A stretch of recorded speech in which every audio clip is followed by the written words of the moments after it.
a supersonic delivery method for a nuclear weapon. The Chinese Communist Party has launched it. Jen Circleback Saki's excited about it. We welcome stiff competition. General White Rage was busy reading critical race theory, unable to respond. Bryan Suits will sit in for the general next in the Todd Herman Show. Bryan, good morning. It's cold where I am, by the way.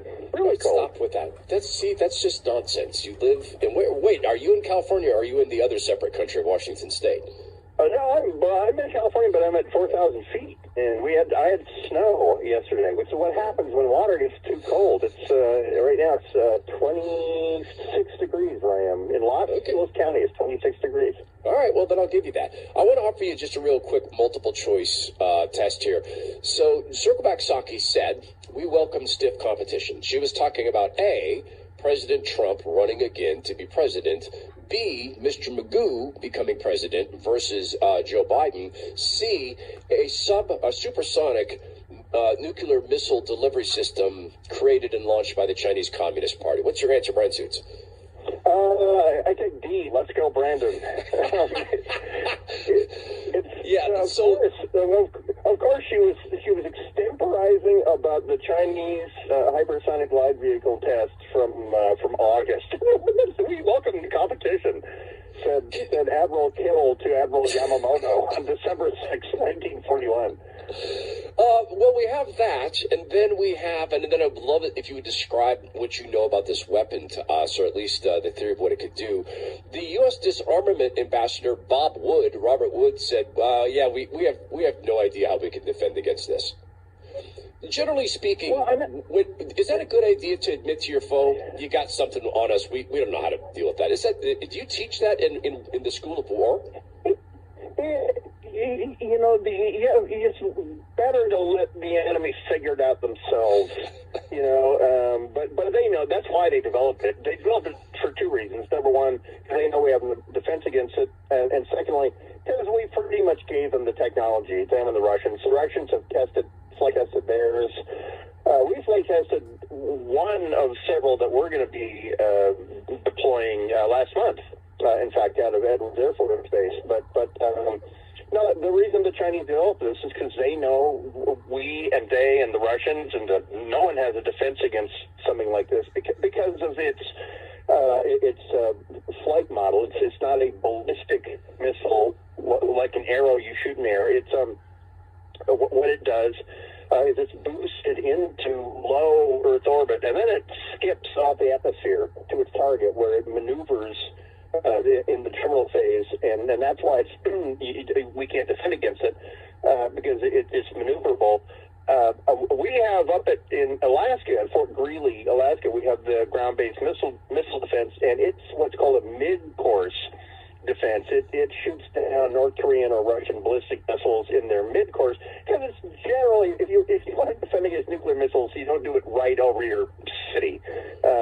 Ultimately, maybe you shot it down, but there's still a nuclear, weapon that's gonna impact somewhere, and it might or might not go off.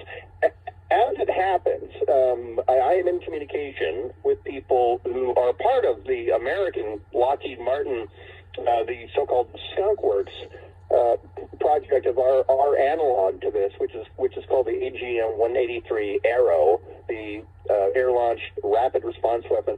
The entire point of these things is that your country has a problem. You've identified Saddam or Bin Laden or Pancho Villa is having lunch or he's at a funeral or whatever, and you want to take him out.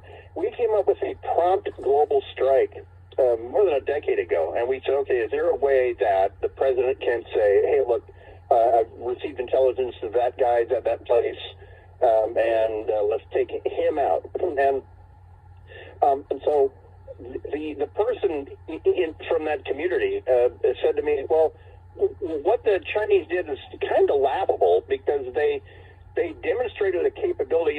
They had it circumnavigate the globe, and then it missed its target by 25 miles. And he said, he or she said, it demonstrated a capability that has no practical purpose, no practical use in the real world. You're not gonna precisely kill your next door neighbor by shooting a missile around the world, and then killing the Uyghur. And then it missed its target, because the American approach is, well, let's start with it hitting its target and then back engineer how to get there.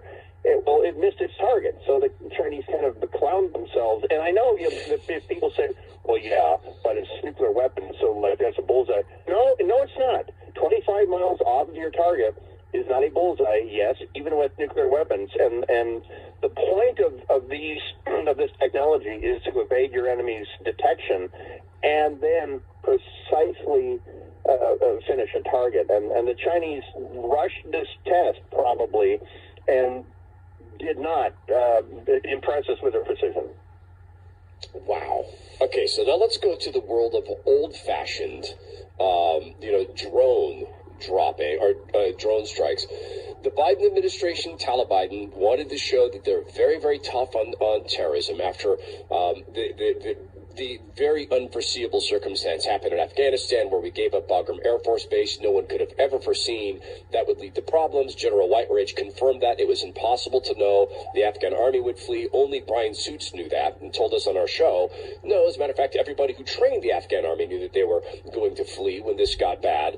They took out an innocent family. And apparently you've had the unhappy task of going and distributing condolence payments. We blew your family up. We're sorry. Here's some American money. They're doing that, but then you told me there's yet more to this circumstance in Afghanistan. Yeah, it was a normal thing in Iraq if there was a vehicle accident or whatever. And one of the many hats that I wore in the Washington State 81st Armored Brigade was to negotiate and deliver condolence payments for the family that Biden droned. They offered condolence payments for each deceased family member, and then offered relocation to the United States, which is mystifying to me. For people who don't understand what a phenomenal gift it is to be born in the United States, it's a phenomenal gift. You have a leg up no one else does. But I've never heard of this. What I would do. We had sort of a method to do this, is to go and negotiate with the family and say, well, you lost your son to a vehicle accident at night on a rainy night, and he drove into an American tank, and, what would make it better? And in America, we call it life insurance, and I mean, that's right. Really all it is. It's not great. And I would say, what did he offer? What did he represent to the family? How much money did he make per year? What would make it better? And a typical payment would be, $5,000 would cover losing my son for 3 years, because that's how much he made in Iraq. And then I would come back with the cash, and it was important to have them name the amount instead of me throwing out, 75,000 or whatever. But that's how you make it right. This idea that we're now relocating them to the United States, that's honestly really bizarre, and it kind of puts a target on all of them now before they get out. But I mean, I don't know what family means, but we're now going to relocate all these people to the U.S. But what the hell? We just relocated 150,000 people who were not supposed to be on the list anyway. So what's 20 more? Yeah, but at least they're not getting injected with the mRNA injections. Sorry, no, wait, I said that the wrong way. At least they were allowed medical freedom, something like that. Just for all of it. Tonight. Yeah, well, yeah, that's right. Yeah, I saw that overnight. I'm stunned and shocked at what my alma mater did. Yeah, the coach fired. Wouldn't get injected with the mRNA, so they fired him. A football coach, Washington State Cougars. 3-game winning streak. Todd, 3-game winning streak for the Cougs. So then there, at least I would say this, Bryan Suits, the darksecretplace.com, where you can pay Bryan to hear him talk. At least we've got the Americans out of Afghanistan. Oh, yeah, I know. That's a great... Oh, wait. Checks notes. No, possibly several thousand Americans, including school kids from Sacramento and San Diego, still in Afghanistan.